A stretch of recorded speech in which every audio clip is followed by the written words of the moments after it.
Junction आप कह सकते हैं बनते हैं, उसे हम बोलते हैं साइनेप्स। और न्यूरॉन और मसल के बीच में जो बनता है वो न्यूरोमस्कुलर जंक्शन बनता है, ठीक है। तो अब आपका नेक्स्ट टॉपिक डिस्कस कर लेते हैं, जिसके अंदर हम बात करेंगे रिफ्लेक्स एक्शन के बारे में बेसिकली। तो ये जो टर्म है ये बहुत से बच्चों को शायद पता हो या मैक्सिमम को पता हो, ऐसा भी हो सकता है कि ना हो। 7.1.1 टॉपिक है आपका, जिसके अंदर हम बात करेंगे रिफ्लेक्स एक्शन की, ठीक है। रिफ्लेक्स एक्शन की हम यहाँ पर बात करने वाले हैं। तो बेसिकली रिफ्लेक्स एक्शन होता क्या है और ये किस लिए होता है, इस चीज़ के बारे में बात करेंगे। वर्ड को ब्रेक कर दीजिए। वर्ड को ब्रेक करने का क्या मतलब है कि रिफ्लेक्स एक्शन। रिफ्लेक्स का मतलब होता है कि अगर आप नॉर्मली भी बात करते हैं तो रिफ्लेक्स का मतलब है कि कोई भी चीज़ जो बिना सोचे समझे करी जाए। अब बिना सोचे समझे करी जाने का मतलब आपके दिमाग में आएगा कि भाई हम तो जो भी चीज़ है वो सोच कर ही करते हैं, ब्रेन से सोच कर ही करते हैं।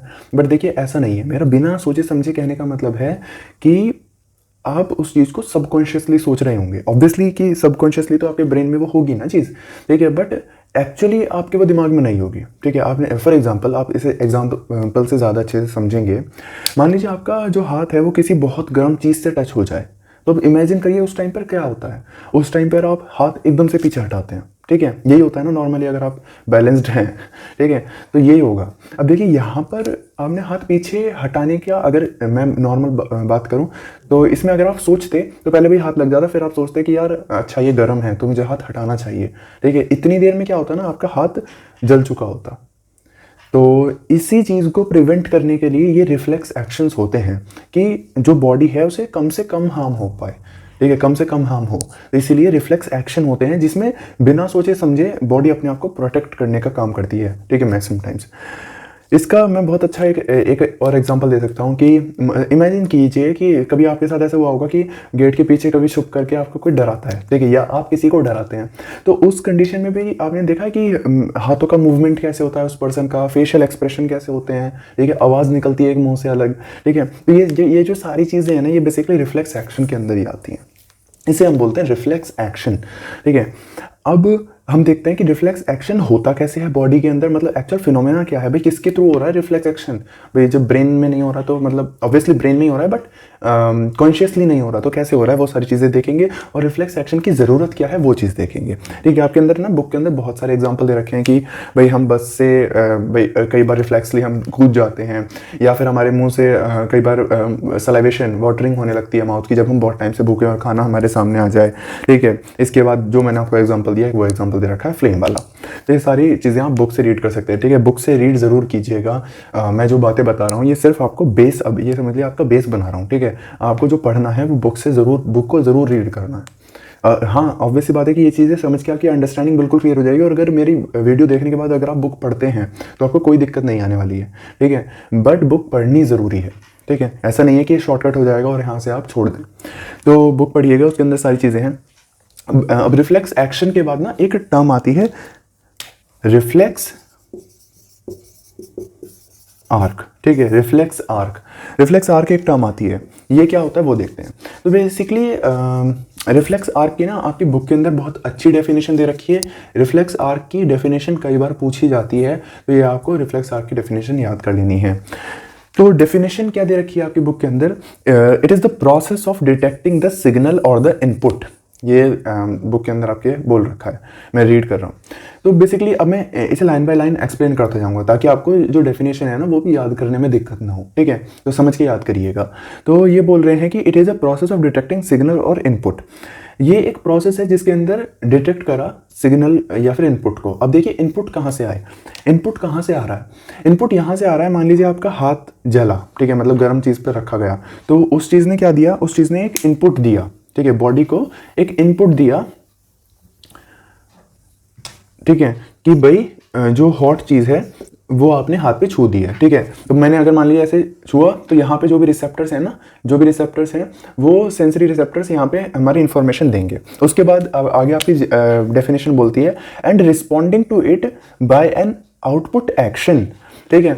अब यहाँ से वो सारे सिग्नल चल करके हमारा कहाँ जाएगा, स्पाइनल कॉर्ड। स्पाइनल कॉर्ड अभी मैं बताऊंगा स्पाइनल कॉर्ड होती क्या है, ठीक है। बस अभी याद रख लीजिए नाम। यहाँ से जाकर के कहाँ जाएगा, स्पाइनल कॉर्ड। स्पाइनल कॉर्ड से कहाँ जाएगा, ब्रेन। ब्रेन से फिर हमारा सिग्नल वापस आएगा और फिर यहाँ पर आ जाएगा, ठीक है। ब्रेन से वापस आ गया तो ये क्या हुआ, जो ब्रेन से आया उसे क्या बोला, आउटपुट बोला। जो यहाँ से जा रहा था उसे क्या बोला, इनपुट बोला। तो भाई देखिए एक एक गया सिग्नल और एक सिग्नल वापस आ गया, ठीक है, उसे हमने बोला आउटपुट, जो कि वापस आया। अब ये जो भाई इनपुट तो क्या लेके गया कि भाई यहाँ पे बहुत गर्म चीज़ है, इसे वापस लेके वो चीज़ लेके गया। अब आउटपुट क्या आया, आउटपुट ये आया कि उसने हाथ की मसल्स को कहा कि भाई इस यहाँ से हाथ को जल्दी पीछे हटाओ, ठीक है। तो वो मसल्स, जो आउटपुट आया ना वो मसल्स के लिए आया, ठीक है। जो इनपुट गया था ना वो ब्रेन के पास गया था, वो ब्रेन को बताया उसने जाके कि भाई वहाँ पे ऐसे ऐसे बहुत गर्म चीज़ है। तो ब्रेन ने तुरंत वहाँ पे सिग्नल भेजा। ऐसे बड़े वो राजा वो भेजते थे ना अपने जो मैसेंजर्स उनके होते थे, उन्हें क्या बोलते हैं, ठीक है, मंत्रियों को जो भेजा करते थे कि भाई जाके ये करवा के आओ, वो करवा के आओ। ऐसे ब्रेन ने ना अपना मंत्री भेजा, समझ लो, ठीक है, हाथ के पास। उसने हाथ की मसल से आकर के कहा कि भाई अपने आप को पीछे करो बहुत जल्दी, नहीं तो हाथ जल जाएगा, ठीक है, आप जल जाओगे। तो उन्होंने एकदम से पीछे कर लिया। तो यही जो पूरी प्रोसेस है इसी को हम बोलते हैं रिफ्लेक्स आर्क, और कुछ भी नहीं है, ठीक है। मैं दोबारा एक बार डेफिनेशन रीड कर देता हूँ। The process of detecting the signal और द इनपुट, जहाँ पर हमने डिटेक्ट करा सिग्नल या इनपुट को और उसे उसके लिए रिस्पॉन्ड करा, ठीक है, रिस्पॉन्ड करा, जो कि हमारा आउटपुट एक्शन आया, ठीक है। अब ये जो कंप्लीट हुआ ये आपका कुछ ही सेकंड, मतलब मिली सेकंड, सेकंड भी बहुत ज़्यादा बड़ी बात है, लेकिन मिली सेकंड के अंदर आपका ये चीज़ कंप्लीट हो जाती है। और इसी कनेक्शन को हमने क्या बोल दिया, रिफ्लेक्स आर्क बोल दिया, ठीक है। अब ये जो चीज़ें हैं, ये रिफ्लेक्स आर्क बनता कहाँ पर है, ये चीज़ इंपॉर्टेंट है। तो देखिए स्पाइनल कॉर्ड की मैंने आपको एक बात बताई थी, ठीक है। तो स्पाइनल कॉर्ड होती क्या है, पहले मैं आपको ये चीज़ बताता हूँ, और कुछ नहीं होती। आपका मान लीजिए ब्रेन है, ठीक है, ब्रेन है। तो ब्रेन कहाँ पर लोकेटेड है, ब्रेन आपका जो ऊपर लोकेटेड है, ठीक है, अगर आप समझ रहे हैं। तो मान लीजिए एक पर्सन है, तो ब्रेन इसका कहाँ लोकेटेड होगा, ब्रेन इसका यहाँ लोकेटेड होगा, ठीक है। तो मान लीजिए इसके पैर पर अगर कोई भी सिग्नल है, ठीक है, कोई भी स्टिमुलस है वो पैर पर अगर आ रहा है, तो इसके ब्रेन तक सिग्नल कैसे जाएगा भाई। अगर मान लीजिए ब्रेन का बाकी बॉडी से कोई कनेक्शन ही ना हो, तो उसे पता कैसे चलेगा कि भाई यहाँ पर कोई गर्म चीज़ लगी है, यहाँ पर कोई ठंडी चीज़ लगी है, यहाँ पर कोई नुकीली चीज़ लगी है, ब्रेन को पता कैसे चलेगा। तो इसीलिए ना हमारा यहाँ पर एक चीज़ होती है जिसे हम बोलते हैं स्पाइनल कॉर्ड। तो स्पाइनल कॉर्ड और कुछ नहीं है, ये ब्रेन का ही ना कंटिन्यूएशन है। मान लीजिए ब्रेन है और ये इसी का क्या है, कंटिन्यूएशन, मतलब ब्रेन का ही हमारा पार्ट हो जाता है, ठीक है। तो जब ब्रेन आगे बढ़ता है तो ये हमारा स्पाइनल कॉर्ड होता है। ये जो स्पाइनल कॉर्ड है ना, बेसिकली इसके आसपास जो बोन्स होती हैं उन्हें हम बोलते हैं वर्टिब्रेज, ठीक है। ये आप आगे जा करके पढ़ेंगे। तो ये स्पाइनल कॉर्ड हमारी होती है। अब ये जो स्पाइनल कॉर्ड है, ये मैं आपको एक्चुअल में इमेजेस दिखाता हूँ, तब आपको ज़्यादा समझ में आएगा।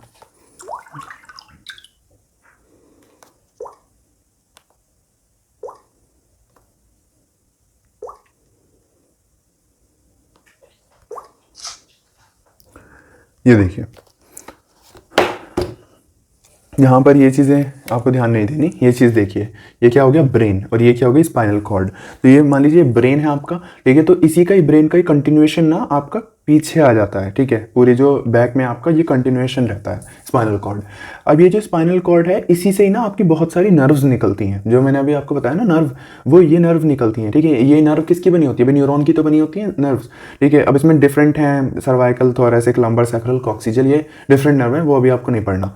तो ये जो डिफरेंट नर्व्स निकल रही होती है ना, ये डिफरेंट नर्व्स आपकी, कुछ नर्व्स तो भाई हैं जो आपके ये हैंड है वहाँ पर जाएंगी, ठीक है। कुछ नर्व हैं जो भाई आपके लंग्स और बाकी ऑर्गन्स जो हैं, ठीक है, वहाँ पे सप्लाई करेंगी। कुछ हैं जो आपकी नीचे वाले ऑर्गन्स हैं उनको आपको सप्लाई करेंगी, ठीक है। फिर वहाँ से वो यही नर्व हैं जो सिग्नल लेकर के आती हैं स्पाइनल कॉर्ड के अंदर, और स्पाइनल कॉर्ड से सिग्नल जाता है ब्रेन के अंदर। समझ में आ गई मेरी बात। तो इसी के थ्रू आपकी जो स्पाइनल कॉर्ड, इसी के थ्रू आपकी जो ब्रेन है वो पूरी बॉडी से इंटरेक्ट करता है, कम्युनिकेट करता है। तो ये तरीका है। अब देखिए एक्चुअल इमेजेस भी मैं आपको दिखा देता हूँ कि ये देखिए ब्रेन है, ब्रेन से आप देख सकते हैं यहाँ से ये पीछे से निकला ये कॉन्टिन्यूएशन, इससे फिर हमारी डिफरेंट नर्व्स निकल रही हैं। देख रहे हैं आप कितनी सारी ये नर्व्स हैं, ठीक है। कुछ नर्व्स निकली जो आपके हैंड में चली गई। अगर मान लीजिए यहाँ पे मैं इसे पिंच करता हूँ या कुछ भी है, तो ये जो सारी नर्व्स है ना, ये लेकर के जाएंगी स्पाइनल कॉर्ड के अंदर, स्पाइनल कॉर्ड से जाएगा ब्रेन के अंदर, ठीक है, ब्रेन के अंदर उसका जाके प्रोसेसिंग होगी, ब्रेन से आएगा स्पाइनल कॉर्ड के अंदर, स्पाइनल कॉर्ड से आएगा यहाँ की मसल्स में कि भाई हाथ पीछे हटाओ, ये चीज़ होती है। ठीक है, तो ये हमारा एक्चुअल में जो स्पाइनल कॉर्ड है ये होती है स्पाइनल कॉर्ड। इसके बाद ये एक्चुअल स्ट्रक्चर है। ठीक है, ये ब्रेन है, आप देख सकते हैं, ये है स्पाइनल कॉर्ड, इसमें डिफरेंट नर्व्स हैं जो आपकी अटैच्ड हैं। ये भी यहाँ पर आप आई बॉल भी देख सकते हैं, है ना, ये आपकी ये आई बॉल है। ठीक है, ये ब्रेन है, ये ब्रेन के अलावा फिर ये पूरी की पूरी स्पाइनल कॉर्ड है, ये स्पाइनल कॉर्ड है पूरी, और ये हमारी डिफरेंट नर्व्स हैं जो आपकी निकली हुई हैं। ये एक्चुअल है, एक्चुअल इमेज है, ये मतलब असली की है। ठीक है, ये मैं आपको और चीज़ एक बार और डिटेल में बता देता हूँ। मान लीजिए, दोबारा बता देता हूँ जो मैंने अभी आपको बताया कि ये स्टिमुलस आया। अब स्टिमुलस आने के बाद ये वैसे आपकी बुक के अंदर, आपके सिलेबस के अंदर दे नहीं रखा है, तो अगर आपको इस चीज़ समझ में नहीं आए तो ज़्यादा टेंशन लेने वाली बात नहीं है।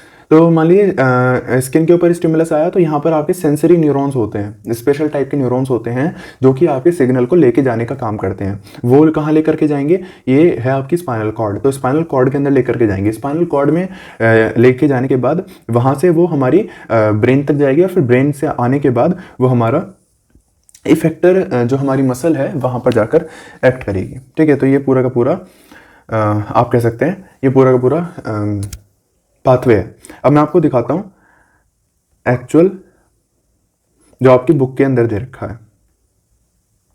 ये चीज़ आपको याद करनी है। ठीक है, वो चीज़ आपको समझ में आनी चाहिए, क्योंकि आपकी बुक के अंदर भी डायग्राम ये दे रखा है।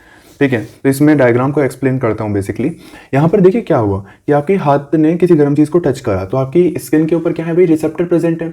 अब उन रिसेप्टर को पता चल गया भाई कोई गर्म चीज़ आई, वो रिसेप्टर हमारे सेंसरी न्यूरॉन्स हमारे ना स्पेशल टाइप के न्यूरॉन्स होते हैं जो कि सिग्नल लेके जाते हैं। ठीक है भाई, सिग्नल लेके जाएगा ना कोई, तो वो सेंसरी न्यूरॉन्स होते हैं जो लेकर के जाते हैं। वो स्पाइनल कॉर्ड में लेके गए, स्पाइनल कॉर्ड से वो सिग्नल हमारा कहाँ गया, ब्रेन तक चला गया। ब्रेन तक जाने के बाद वो सिग्नल फिर आपका कहाँ पर आएगा, वापस मोटर न्यूरॉन्स जो हैं उस सिग्नल को लेकर के आएंगे, और उस सिग्नल को लेकर के आकर के जो आपकी इफेक्टर मसल है आर्म के अंदर, उस पर जाकर एक्ट करेंगे, और आप हाथ को पीछे हटा लेंगे। बस इतना काम होता है, फालतू झंझटों में नहीं पड़ना। ठीक है, इसी को हम क्या बोल देते हैं, रिफ्लेक्स आर्क बोल देते हैं। अब रिफ्लेक्स आर्क की ज़रूरत क्या होती है, सबसे बड़ी बात यह है। तो देखिए, रिफ्लेक्स आर्क की ज़रूरत इसलिए पड़ी कि आपको पता है, मुझे पता है कि भाई कोई भी खतरा है, ये चीज़ इस चीज़ से हमें खतरा है, या हमें हम कह सकते हैं हमारे लिए क्या अच्छा है क्या गलत है, हम ये चीज़ समझते हैं। ठीक है, एज ह्यूमन्स। ठीक है, बट जो एनिमल्स हैं बेचारे, वो इस चीज़ को ज़्यादा नहीं समझ पाते। फॉर एग्जाम्पल, अगर मान लीजिए शेर आ गया डियर के पास, ठीक है, मतलब थोड़ा दूर है, तो अब अगर डियर सच में सोचने लगे कि भाई मैं भागूं या मैं ना भागूं, ठीक है, अगर ये डियर सोचता है तो इतनी देर में तो भाई वो खा लिया जाएगा। ठीक है, तो इसीलिए उनकी प्रोटेक्शन के लिए ये बॉडी का डिफेंस मैकेनिज्म की तरह भी हमारा ये एक्ट करता है कि भाई अपने आप को बचाने के लिए भी हमारा काम करता है। भाई जैसे ही वो हल्की सी आहट भी सुनता है ना डियर, टाइगर की, तो उसके अंदर एकदम से रिफ्लेक्स आता है कि भाई भागो अब। ठीक है, फॉर एग्जाम्पल मान लीजिए आपके पीछे कुत्ता पड़ जाए, ठीक है, तो उसमें पूरा एकदम से आप ये नहीं सोचेंगे भाई मैं भागूं या इसे कटवा लूं, नहीं, आप तो मतलब चाहे आपके पैर में भी चोट लग रही हो ना, आपका पहला रिफ्लेक्स एक्शन आएगा भाई भागो यहाँ से। ठीक है, तो ये चीज़ें हैं जो कि आप बिना सोचे समझे करते हैं। ठीक है, ये पूरा आपका रिफ्लेक्स एक्शन था, रिफ्लेक्स आर्क था। तो ये पूरी इसकी डेफिनेशन काफ़ी इंपॉर्टेंट रहती है। तो अब आपका टॉपिक आता है 7.1.2, जिसके अंदर हम डिस्कस करेंगे ह्यूमन ब्रेन को। तो देखिए, ह्यूमन ब्रेन के बारे में जो अभी तक हम जानते हैं वो हमने क्या देखा था कि स्पाइनल कॉर्ड के थ्रू सिग्नल हमारे ब्रेन के अंदर जाएंगे, जिसके बाद हमारा ब्रेन उन्हें इंटरप्रेट करेगा और फिर सिग्नल देगा बॉडी को। बट यहाँ पर जो हमने सिग्नल देखा वो हमने एक देखा जो कि रिफ्लेक्स आर्क था, रिफ्लेक्स एक्शन था। ठीक है, तो रिफ्लेक्स एक्शन कैसा था, हमारा इनवॉलंटरी था, मतलब हम मन से नहीं कर रहे थे उस चीज़ को। तो वो एक टाइप का आप कह सकते हैं कि सिग्नल हुआ, वो एक टाइप का तरीका हुआ जिससे कि हमारा ब्रेन जो है वो रिस्पॉन्ड करता है। इसके अलावा मतलब इनवॉलंटरी के अलावा हमारा एक वॉलंटरी तरीका भी होता है। ठीक है, वॉलेंट्री एक्शंस जो हमारे होते हैं वो बेसिकली हम सोच करके करते हैं। तो यहाँ पर क्वेश्चन ये उठता है, मैंने आपको बताया था कि रिफ्लेक्स आर्क जो है वो कहाँ पर फॉर्म हो रहा था, स्पाइनल कॉर्ड के अंदर, ठीक है। तो इसका मतलब क्या ये है कि सिर्फ स्पाइनल कॉर्ड जो है वो रिफ्लेक्स एक्शन के लिए रिस्पॉन्सिबल है, मतलब कि जो काम हम सोच समझ के नहीं करते वो उसके लिए रिस्पॉन्सिबल है, तो ये चीज़ गलत है। जो स्पाइनल कॉर्ड है वो हम जो वॉलेंट्री काम करते हैं, जो सोच समझ कर करते हैं, ठीक है, उनके लिए भी रिस्पॉन्सिबल होती है, क्योंकि ह्यूमंस सोचते ज़्यादा हैं बाकी compare to other animals, right. तो इसीलिए स्पाइनल कॉर्ड जो है उसके लिए भी रिस्पॉन्सिबल है, और अभी हम उस चीज़ के भी बारे में बात करेंगे। अब देखिए, जो भी हमारी वॉलेंट्री एक्टिविटीज़ हैं, वॉलेंट्री एक्टिविटीज़ के अंदर आपका आ गया रीडिंग, ठीक है, राइटिंग, क्लैपिंग। तो ये सारी चीज़ें हम सोच करके करते हैं। मान लीजिए कोई प्रोग्राम चल रहा है, उसमें आपको क्लैप करना है, तो आपको पता है कि आपको प्रोग्राम के एंड में क्लैप करना है, ना कि कोई भी चीज़ चल रही है तभी आप क्लैप करना शुरू कर दें, ठीक है। तो ये चीज़ है जो कि हमें पता होता है। ऐसा नहीं है कि वहाँ पे रिफ्लेक्सली आपके कभी भी जो क्लैप है आप करना शुरू कर देंगे। तो ये चीज़ें जिन्हें हम वॉलेंटरी एक्शन के अंदर रखते हैं, जिन्हें हम सोच करके करते हैं। अब ये जो थिंकिंग है ये एक बहुत कॉम्प्लेक्स मैकेनिज्म है। अगर देखा जाए मॉलिक्यूलर लेवल पर तो बहुत कॉम्प्लेक्स मैकेनिज्म है, क्योंकि इसमें डिफरेंट न्यूरल कनेक्शंस की जरूरत पड़ती है। न्यूरल कनेक्शन की जरूरत वहाँ पर भी पड़ रही थी, बट यहाँ पर आपको चीज़ सोचनी है। एकदम से कोई भी फीड मैकेनिज्म नहीं है कि ये है तो ये करो, जैसे कि मान लीजिए हाथ जला तो हाथ हटाओ, यहाँ पे ऐसा कुछ नहीं है। यहाँ पर आपको सोच समझ कर चीज़ें करनी है। तो इस चीज़ के लिए आपका एक जो स्पेशल सेंटर मैं जैसे बोल सकता हूँ, हर चीज़ का एक सेंटर होता है। तो यहाँ पर आपका ब्रेन, और ब्रेन के साथ साथ स्पाइनल कॉर्ड, ब्रेन और स्पाइनल कॉर्ड ये दोनों मिलकर के आपका सेंट्रल नर्वस सिस्टम बनाता है। सेंट्रल नर्वस सिस्टम, CNS, ठीक है। तो ब्रेन और स्पाइनल कॉर्ड ये दोनों मिलकर के आपका सेंट्रल नर्वस सिस्टम बनाते हैं। ये क्या करते हैं, जो भी सेंसेशन है उसे परसीव करेंगे, उसे अपने पास बुलाएंगे, उसके बाद उसे इंटरप्रेट करेंगे। इंटरप्रेट करने के बाद वहां पर एक सिग्नल ट्रांसमिट कर देंगे कि हाँ ये चीज़ इसलिए है, आपको ये चीज़ करनी है, ठीक है। अब वो चीज़ हम देखेंगे कि कैसे कैसे ये चीज़ करते हैं। तो बेसिकली जो आपका नर्वस सिस्टम है वो दो पार्ट में डिवाइडेड होता है। मैं यहाँ पे लिख देता हूँ, नर्वस सिस्टम आपका दो पार्ट में डिवाइडेड है, CNS और PNS। CNS क्या है, central nervous system. Central nervous system क्या है, ब्रेन एंड स्पाइनल कॉर्ड। इसके अंदर ब्रेन और स्पाइनल कॉर्ड आते हैं सेंट्रल नर्वस सिस्टम के अंदर। अब बचा क्या, PNS। तो PNS के अंदर आपका नर्व्स आती हैं। अब नर्व्स कौन कौन सी हैं, वो नर्व जो कि हमारी ब्रेन से ओरिजिनेट होती हैं। कुछ नर्व्स ऐसी होती हैं, जैसे मान लीजिए ये हमारा ब्रेन है, ठीक है, राइट। तो ब्रेन के से ही हमारी कुछ नर्व्स हैं जो हमारी डायरेक्टली ब्रेन से ही हमारी ओरिजिनेट होती हैं। उन्हें हम बोलते हैं क्रेनियल नर्व्स, ठीक है, इन्हें बोला जाता है क्रेनियल नर्व्स। और इसके अलावा कुछ नर्व्स ऐसी हैं जो मैंने आपको इमेज में भी शो करा था जब मैंने आपको स्पाइनल कॉर्ड दिखाई थी। तो स्पाइनल कॉर्ड ऐसे थी और स्पाइनल कॉर्ड के साइड से हमारी डिफरेंट नर्व्स निकल रही थी, जो कि मैंने बताया था आपको डिफरेंट बॉडी के अंदर जाएंगी, ठीक है। उन्हें हम बोलते हैं स्पाइनल नर्व्स, ठीक है, स्पाइनल नर्व्स उन्हें बोला जाता है। जो अब इसमें हमारी सर्वाइकल थोरेसिक अलग अलग डिवीजन है, वो इतना अभी आपको डिटेल में नहीं जाना। बस आपको क्या याद रखना है कि नर्वस सिस्टम है, नर्वस सिस्टम आपका दो पार्ट में डिवाइडेड होता है, central nervous system and peripheral nervous system. And central nervous system includes brain plus spinal cord. Peripheral nervous system includes nerves associated with these two. मतलब कि इसकी brain की नर्व्स हमारी क्या हो जाएंगी, क्रेनियल नर्व, और स्पाइनल कॉर्ड की नर्व हमारी क्या हो जाएंगी, स्पाइनल नर्व। तो ये हमारा पूरा का पूरा जो नर्वस सिस्टम है बेसिकली वो ये होता है। अब देखिए यहाँ पर जो ब्रेन है, अब मैं स्पेशली ब्रेन की बात कर रहा हूँ। तो ब्रेन जो है हमारा, वो ब्रेन तीन पार्ट के अंदर डिवाइडेड होता है मेनली। तीन पार्ट वो कौन कौन से हैं हमारे, ये तीन पार्ट हमारे आते हैं, फोर ब्रेन,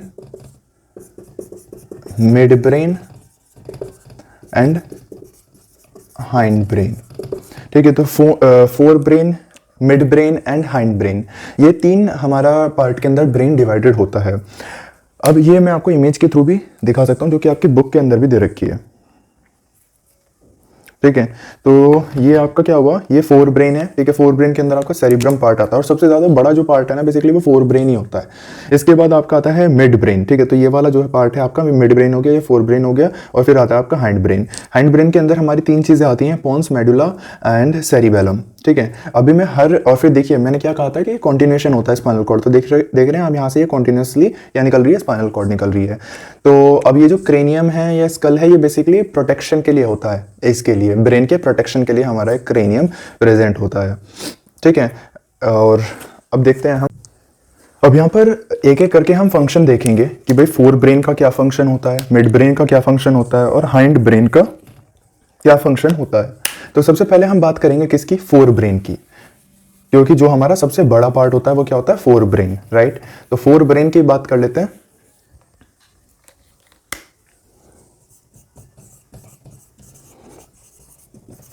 फोर ब्रेन, तो फोर ब्रेन के अंदर हम क्या देखेंगे, मैंने आपको बताया सबसे बड़ा पार्ट है, सबसे बड़ा पार्ट है तो सबसे ज़्यादा फंक्शन भी यही करेगा, ठीक है, ऑब्वियस सी बात है। तो यहाँ पर फोर ब्रेन का जो मेन फंक्शन होता है ये हमारा मेन थिंकिंग पार्ट है, और वो भी मेन, ठीक। और फोर ब्रेन की अगर मैं बात करूँ तो यहाँ पर पूरा मैकेनिज्म क्या होता है कि मान लीजिए कोई भी सेंसेशन है, ठीक है, एक स्पेशल रीजन यहाँ पर होता है जो कि हमारा सेंसेशंस को रिसीव करता है। सेंसेशन रिसीविंग होगी, सेंसेशंस को जैसे ही रिसीव करेगा उसके बाद एक स्पेशल एरिया होता है जो कि हमारा उस चीज़ को क्या करेगा, आपकी इंटरप्रेट करेगा, ठीक है। एक स्पेशलाइज एरिया है जो कि उस चीज़ को समझेगा, ठीक है, प्रोसेसिंग करेगा, ठीक है। तो वो जो सिग्नल है वो एक डिफरेंट जगह हमारा प्रोसेस्ड होगा, प्रोसेस होने के बाद उसके ऊपर हमारा एक डिसीजन लिया जाएगा, डिसीजन लिया जाएगा, और डिसीजन के बाद हमारा उस पर पूरा एक्शन आ जाएगा। मोटर एरिया मतलब डिसीजन वही है कि पूरा वहाँ पर हमारा एक्शन आ जाएगा। ये पूरा का पूरा हमारा मैकेनिज्म होता है फोर ब्रेन का। अब फोर ब्रेन के अंदर हमारी जो एक्टिविटीज़ इंक्लूड होती हैं वो हमारी कौन कौन सी हैं, हियरिंग, स्मेल और साइट, मतलब देखना, सुनना और सूंघना। ये तीनों जो एक्टिविटीज़ हैं बेसिकली ये फोर ब्रेन के अंदर ही आती हैं, और ये जो मतलब आप कह सकते हैं कि मेन जो एक्टिविटीज़ है ना वो फोर ब्रेन ही हमारा उसके लिए रिस्पॉन्सिबल होता है। जब ये जो इन्फॉर्मेशन है ये मोटर एरिया, मतलब कि एक मैंने सेंसरी एरिया बता दिया जो कि लेकर के आएगा। सेंसरी एरिया हमारा क्या है, ब्रेन के अंदर वो पार्ट होता है, वो एरिया है फोर ब्रेन के अंदर जो कि सेंसेशंस को क्या करेगा, रिसीव करेगा, वो हो गया सेंसरी एरिया, ठीक है। और फिर उसके बाद डिसीजन हम किसके थ्रू दे रहे हैं, मोटर एरिया हमारा वहां पर देगा डिसीजन, ठीक है। तो वो हमारा क्या है, मोटर एरिया जो कि हमारा सिग्नल देगा कि भाई आपको ये करना है, ठीक है। तो ये हमारे डिफरेंट एरिया होते हैं, और ये जो मोटर एरिया है यही रिस्पॉन्सिबल होता है हमारा मूवमेंट के लिए, मूवमेंट ऑफ वॉलेंट्री मसल्स, ठीक है। फॉर एग्जाम्पल आपको चलना है, ठीक है, तो चलने के लिए आपको पैरों का मूवमेंट करना पड़ेगा, लेग्स का मूवमेंट करना पड़ेगा। तो वो जो क्या कह सकते हैं आपकी जो वो मूवमेंट है उसे हम बोलते हैं वॉलेंट्री मूवमेंट, क्योंकि आप चाहते हैं दौड़ना, ठीक है। ऐसा तो है नहीं कि आपके पैर अपने आप ही चले जा रहे हैं, इनवॉलंटरी मूवमेंट तो है नहीं ना वो। तो ये आपका क्या बोलते हैं फोर ब्रेन का फंक्शन था। बट वहीं पर अगर हम देखें रिफ्लेक्स एक्शन के अंदर हम क्या कर रहे थे, रिफ्लेक्स एक्शन के ऊपर हमारा कोई भी कंट्रोल नहीं था, ठीक है, वो इनवॉलंटरी था, मतलब कि आप सोचेंगे नहीं वहां पर, ठीक है, वो एकदम से एक्शन हो जाएगा, इतने आप सोच भी नहीं पाएंगे, ठीक है। तो ये हमारा फोर ब्रेन होता है जो कि रिस्पॉन्सिबल होता है, मेन थिंकिंग पार्ट है ये बेसिकली। और तीन फंक्शन इसके याद रख लीजिएगा, हियरिंग, स्मेल और साइट, ये तीनों ही फंक्शन आपके इंपॉर्टेंट हैं। तो देखिए अब हमने बात कर ली कि जो हम चीज़ें सोच करके करते हैं, मैंने बता दिया आपको वो कौन सा पार्ट हमारा कंट्रोल करता है, वो है फोर ब्रेन। अब जैसा कि मैंने आपको बताया था कि इनवॉलेंट्री एक्शंस भी होते हैं, तो वो कौन कंट्रोल करते हैं। तो बेसिकली जो आपके इनवॉलेंट्री एक्शन है वो मेनली आपके मिड ब्रेन और उसी के साथ साथ हाइंड ब्रेन, ये दोनों मिलकर के आपके इनवॉलेंट्री एक्शंस को कंट्रोल करते हैं, ठीक है। और वॉलेंट्री को मैंने आपको बता दिया मेनली आपका फोर ब्रेन करता है। तो यहाँ से चीज़ें ये क्लियर होती है कि कौन सा पार्ट हमारा किस चीज़ को कंट्रोल करता है। अभी मैं आपको डिटेल में भी बताऊंगा, जो आपकी बुक के अंदर डायग्राम दे रखा है उसे भी डिस्कस करेंगे। पहले टॉपिक खत्म करें, लास्ट में वो जो आपके एनसीईआरटी के अंदर दे रखा है कि जो डायग्राम है उसके एक एक पार्ट के फंक्शन को बताओ, वो मैं आपको बताऊंगा। हालांकि वो आपके सिलेबस में नहीं है बट फिर भी इंटरेस्टिंग लगेगा आपको, ठीक है। अब इनवॉलेंट्री एक्शंस हमारे होते क्या हैं, कौन कौन से हैं, मतलब इसके एग्जाम्पल क्या हैं। फॉर एग्जाम्पल आपका बीपी, ब्लड प्रेशर, ठीक है। ब्लड प्रेशर होता क्या है, जब हम हार्ट पढ़ेंगे तब मैं आपको बताऊंगा, कार्डियोवास्कुलर सिस्टम जब हम पढ़ेंगे तब मैं आपको बताऊंगा, ठीक है। इसके अलावा वॉमिटिंग हो सकता है, सलाइवेशन हो सकता है। सलाइवेशन के ऊपर आपका कंट्रोल नहीं रहता ना, मान लीजिए आप बहुत टाइम से भूखे हैं, ठीक है, और ये सिर्फ इंसानों के नहीं, मैं एनिमल्स की भी बात कर रहा हूँ। बहुत टाइम से अगर वो भूखे हैं तो अगर आपके सामने खाना ले आए तो आपका ऑलरेडी सलाइवेशन होने लगता है, ऐसे कहते हैं ना मुंह में पानी आने लगा। तो मुंह में पानी क्या आप सोच समझ के लाएं कि भाई खाना आ गया मुंह में पानी लेके आओ? नहीं, ये इनवॉलंटरी चीज़ है, अपने आप आ जाता है। ठीक है। वॉमिटिंग, वॉमिटिंग क्या आप सोच कर करते हैं कि भाई वॉमिटिंग कर देते हैं? ठीक है, नहीं, वो चीज़ अपने आप हो जाती है। तो जो चीज़ें अपने आप हो रही हैं आपकी बॉडी के अंदर, जिनके ऊपर आपका कोई कंट्रोल नहीं है, उन्हें हम बोलते हैं इनवॉलंटरी। और ये जो इनवॉलंटरी एक्शंस हैं, ये बेसिकली आपका मिड ब्रेन और हाइंड ब्रेन ही कंट्रोल करते हैं। इसके बाद इसके अलावा हमारे आपकी बुक के अंदर और भी कुछ एग्जांपल्स सही दे रखे हैं, मैं बताता हूं। एक आपका सेरिबेलम पार्ट मैंने बताया था, सेरिब्रम नहीं, सेरिबेलम। सेरिबेलम जो कि हाइंड ब्रेन का पार्ट है। ठीक है, तो सेरिबेलम, जो ये सेरिबेलम आपका पार्ट है ना, ये मैंने बता दिया आपको बेसिकली हाइंड ब्रेन का पार्ट है। अब हाइंड ब्रेन किसके लिए बताया मैंने आपको? इनवॉलंटरी के लिए। ठीक है, अब इनवॉलंटरी के लिए बताया तो ये भी हमारा इनवॉलंटरी एक्शन ही करवाएगा। बट यहां पर एक चीज सुनिए कि ये इनवॉलंटरी तो कराता है, बट इनवॉलंटरी के साथ साथ ये जो वॉलंटरी एक्शंस है ना, उनके प्रिसीजन में भी हेल्पफुल होता है। प्रिसीजन क्या मतलब कि जो वॉलंटरी मूवमेंट है वो ढंग से हो, उस काम में भी ये हमारा सेरिबेलम हेल्प करता है। अब इसमें एग्जाम्पल क्या आ सकते हैं? फॉर एग्जाम्पल अगर मैं बताता हूँ कि आपको एक स्ट्रेट लाइन के अंदर चलना है, ठीक है, अब है तो वो एक वॉलंटरी एक्शन, बट उसके अंदर प्रिसीजन की जरूरत है। ठीक है, तो वो काम आपका सेरिबेलम वहाँ पे इन्वॉल्व होगा। उसके बाद अगर मैं बाईसाइकिल चलाने के लिए आपको बोलता हूं, तो उसके अंदर भी बैलेंस बनाने की जरूरत है, प्रिसीजन की जरूरत है, तो वो भी सेरिबेलम का ही पार्ट है। इसके अलावा अगर पेंसिल से अगर आपको उठाना है, पेंसिल से लिखना है, वो भी हमारा सब सेरिबेलम का, जिसमें भी प्रिसीजन की जरूरत होगी ना, वहां पर आपको सेरिबेलम का काम आ जाएगा। अब एक मतलब इसमें क्वेश्चन टाइप आप कह सकते हैं, वो दे रखा है आपके बुक के अंदर कि यहाँ पर जो ह्यूमन ब्रेन शो कर रखा है, इसके हर एक पार्ट का आपको फंक्शन जानना चाहिए। हालांकि आपकी बुक के अंदर नहीं है, बट फिर भी आपको ये चीज़ पता होनी चाहिए। तो सबसे पहले शुरू करते हैं हम सेरिब्रम से। सेरिब्रम से, राइट। तो सेरिब्रम से जब हम शुरू करते हैं तो इसके अंदर हमारे बहुत सारे फंक्शन हैं। ये चीज़ आपको याद रखने की ज़्यादा ज़रूरत नहीं है, ठीक है, सिर्फ सुन लीजिए आप, जो आपको याद रह जाता है वो अच्छी बात है। तो सेरिब्रम का जो फंक्शन होता है मेनली, वो हमारा ये इनिशिएट करता है और कोऑर्डिनेट करता है मूवमेंट को, कोई भी आपकी बॉडी के अंदर जो मूवमेंट हो रहा है। इसके अलावा जो भी आप सोच समझ के काम करते हैं, ठीक है, थिंकिंग जितनी भी होती है वो आपका सेरिब्रम पार्ट के अंदर होती है। टच, विजन, जजमेंट, आप किसी चीज़ को देख करके कोई जज करते हैं, कोई चीज़ जजमेंट आप देते हैं, वो भी सेरिब्रम के अंदर। जजमेंट क्या है? बेसिकली सोचना ही तो है, तो वो सेरिब्रम के अंदर है।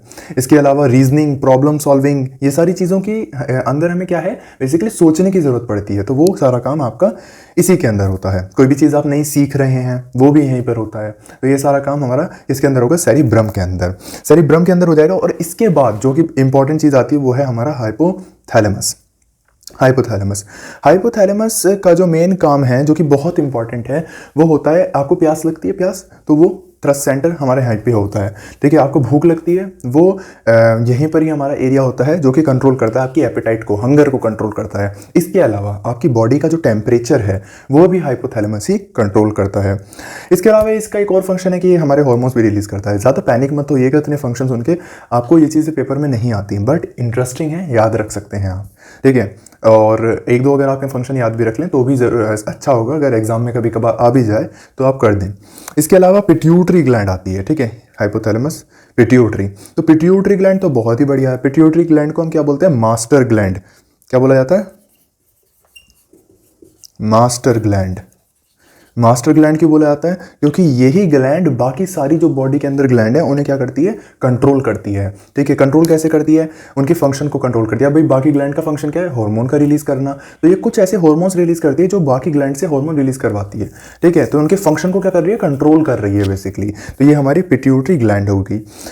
इसके बाद हमारा क्या बचा? इसके बाद हमारा मिड ब्रेन भी हो गया, इसके बाद हाइंड ब्रेन बचा। मिड ब्रेन नहीं हुआ अभी। मिड ब्रेन के अंदर अभी मैं आपको बताऊंगा डीपली, बट पहले हाइंड ब्रेन देख लेते हैं। तो हाइंड ब्रेन के अंदर हमारा क्या है कि बहुत ज़्यादा कुछ नहीं होता, जैसे मैंने बताया आपको, इनवॉलंटरी होता है। तो यहाँ पर आपकी जो रेस्पिरेटरी रिदम है, भाई देखिए रेस्पिरेटरी रिदम क्या है कि इनवॉलंटरी तो है, मतलब कि आप थोड़ी देर तक तो भाई जानबूझकर आप सांस अपनी ले सकते हैं, बढ़ा सकते हैं, घटा सकते हैं, बट अगर आप उसके बारे में सोचें ना तो वो अपने आप सांस चलती रहती है। फॉर एग्जाम्पल अगर आप सो रहे हैं, ठीक है, तो ऐसा तो नहीं है सोते हुए कभी आप सांस लेनी भूल गए हो। ठीक है, ऐसा तो नहीं होता ना, सांस तो चलती रहती है, चाहे आप सो रहे हो, चाहे आप बेहोश हो, चाहे कोई कोमा में हो, ठीक है, सांस तो चलती रहती है। क्यों चलती रहती है? क्योंकि ये वाला हाइंड ब्रेन जो है, ये पार्ट जो है, ये आपको कंट्रोल करता है। सोचिए ज़रा, अगर आपकी ब्रीदिंग वॉलंटरी होती, मतलब कि आप कंट्रोल करते कि आप तो अगर मान लीजिए कभी सांस लेना भूल गए तो सांस ही नहीं आएगा, है ना, या फिर आप सो गए तो सांस नहीं आएगा, बेहोश हो गए तो सांस नहीं आएगा।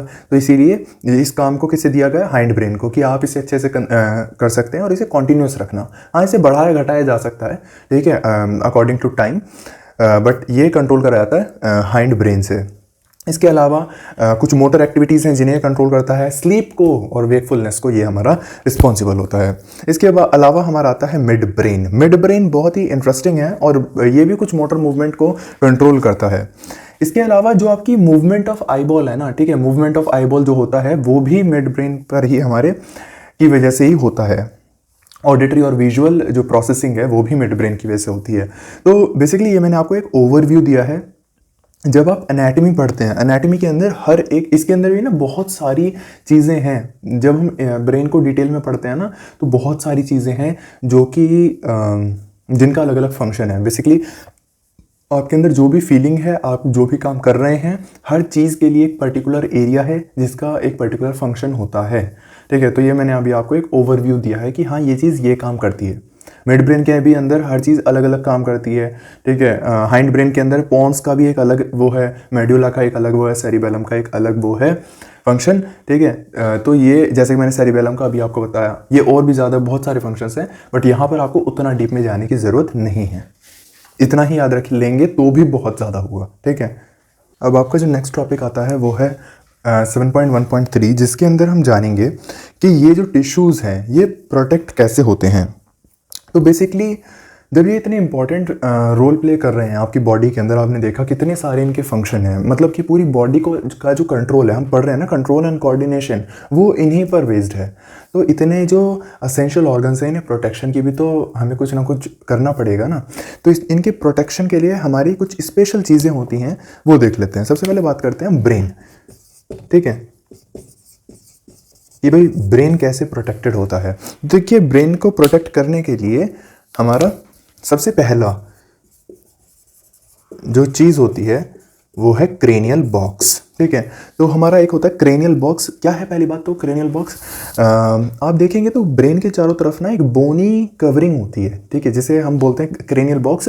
उसी के अंदर हमारा जो ब्रेन है ना, वो पूरा उसी से इनक्लोज रहता है, उसकी चारों तरफ होती है वो बोनी कवरिंग, ठीक है। अब जब बोन से वो बनी हुई है, हार्ड है, तो ब्रेन को क्या करेगी? कवर करके रखेगी। इसके अलावा एक चीज़ और होती है, वो है CSF, जिसे हम बोलते हैं, ये शायद आपकी बुक में नाम ना दिया हो, ठीक है, इसे हम बोलते हैं सेरिब्रोस्पाइनल फ्लूइड। फ्लूइड तो दे रखा है बट शायद नाम नहीं दे रखा, सेरिब्रोस्पाइनल फ्लूइड। तो ये जो सेरिब्रोस्पाइनल फ्लूइड होता है, ये बेसिकली फ्लूइड होता है और कुछ नहीं है, जो कि सर्कुलेट करता है, ठीक है। अब यहाँ पर इसका फंक्शन और क्या है, ठीक है, तो इसका फंक्शन है, ये एक शॉक एब्जॉर्बर की तरह एक्ट करता है। मतलब कि अगर ब्रेन को अगर शॉक लगता है, कोई धक्का ज़्यादा लगता है, तो उसे एब्जॉर्ब करने का काम भी हमारा ये CSF करता है। और इसके अलावा अगर आप आगे जाके पढ़ेंगे तो एक चीज़ और है कि अगर ये CSF ना होना तो आपका ब्रेन इतना भारी लगे आपको कि आप काफ़ी, मतलब आपको एफर्ट्स करने पड़ेंगे उसे उठाने में, ठीक है। तो इस CSF की वजह से बाउंसिंग इफेक्ट भी आता है, ठीक है। तो इसलिए भी हमारा ये CSF प्रेजेंट होता है। ये तो हो गया कि भाई ब्रेन के लिए क्या क्या चीज़ें हैं। अब स्पाइनल कॉर्ड को भी तो प्रोटेक्ट करना है, क्योंकि वो भी एक असेंशियल है। स्पाइनल कॉर्ड वो भी एक असेंशियल चीज़ है, राइट। तो स्पाइनल कॉर्ड को प्रोटेक्ट करने के लिए आपको बहुत बार सुना भी होगा, ठीक है, पता भी होगा, एक चीज़ होती है बैकबोन, ठीक है। तो क्योंकि शरीर में आपकी बॉडी के अंदर बोन्स ही हैं ना, जो टफ सब्सटेंस हैं, तो वही प्रोटेक्ट कर सकती हैं। तो यहाँ पर भी बोन है, यहाँ पर भी बोन है, तो बैकबोन या फिर वर्टिब्रल कॉलम भी इसे हम बोलते हैं, वो आपकी स्पाइनल कॉर्ड को प्रोटेक्ट करके रखता है, ठीक है। पूरी की पूरी ना कैनाल बन जाती है। मतलब कैसे कि मान लीजिए ये 3 वर्टिब्रे मान लीजिए, ये तीनों क्या है, ये वर्टिब्रे हैं, ठीक है, बोन्स होती हैं और कुछ नहीं। ये वर्टिब्रे ना ऐसे अरेंज्ड होते हैं, ऐसे, ठीक है, ये वर्टिब्रे ऐसे अरेंज्ड होते हैं। अब जब ये ऐसे अरेंज्ड होते हैं वर्टिब्रे, तो क्या होता है कि इनकी ये जो कैनाल है ना, इसके अंदर से हमारी स्पाइनल कॉर्ड निकल के जाती है, ठीक है। ये पूरा खाली रहता है, यहाँ से पूरी स्पाइनल कॉर्ड यहाँ से निकल जाती है। अब जब स्पाइनल कॉर्ड बीच से निकल गई तो बाहर तो क्या है, पूरा बोन है, तो वो उसे प्रोटेक्ट कर लेती है। तो ये आपका स्पाइनल कॉर्ड को कैसे प्रोटेक्शन मिलता है वो हमने देख लिया। अब देखिए आपका जो 7.1.4 टॉपिक है वो ये आता है कि how does the nervous tissue cause action, मतलब कि आपका ब्रेन कोई भी एक्शन कैसे करवा रहा है। फॉर एग्जांपल अगर आपका हाथ फ्लेम पर है और आपका हाथ जल रहा है तो आपका हाथ जो है वो मूव कैसे कर पा रहा है। मतलब अब हम मॉलिक्यूलर लेवल की बात करेंगे कि आपकी जो मसल्स हैं वो मूव कैसे कर पा रही हैं, बेसिकली इसके बारे में हम बात करेंगे। तो देखिए मसल की जब मैं बात करता हूँ तो मसल्स के अंदर ना हमारा कुछ ऐसा होगा और यहाँ पर आपकी ये मसल सेल्स अरेंज होंगी, ठीक है, बहुत सारी। तो देखिए क्या होता है कि जब भी ऐसा कोई आपके पास सिग्नल आएगा, सिग्नल आने के बाद क्या होगा कि मसल्स के पास ना कुछ स्पेशल टाइप के प्रोटीन्स होते हैं। वो प्रोटीन्स क्या करते हैं, वो उन प्रोटीन्स का पहले जब सिग्नल नहीं है, ठीक है, तो उनका अलग अरेंजमेंट होता है। जैसे ही सिग्नल आया ना उनका अरेंजमेंट चेंज हो जाता है, वो रीअरेंज कर जाती हैं। जब वो रीअरेंज करेंगी तो फिर क्या होगा कि जो मसल है ना वो शॉर्ट हो जाएगी। मसल जब शॉर्ट होगी तो मूवमेंट हो जाएगा, ठीक है। फिर जब नॉर्मल होना होगा, रिलैक्स होना होगा, तो वो दोबारा से अपने पुरानी वाली स्टेट में चली जाएगी। तो सिंपल सा आंसर अगर इस क्वेश्चन के लिए आएगा तो वो सिंपल आंसर ये है, बाय चेंजिंग देयर शेप। अब शेप किसकी, मसल्स की, ठीक है। तो मसल्स की जब शेप हम चेंज कर देंगे तो उससे हमारा जो एक्शन है वो हमारा हो जाता है। इसके बाद हम बात करते हैं कोऑर्डिनेशन इन प्लांट्स की।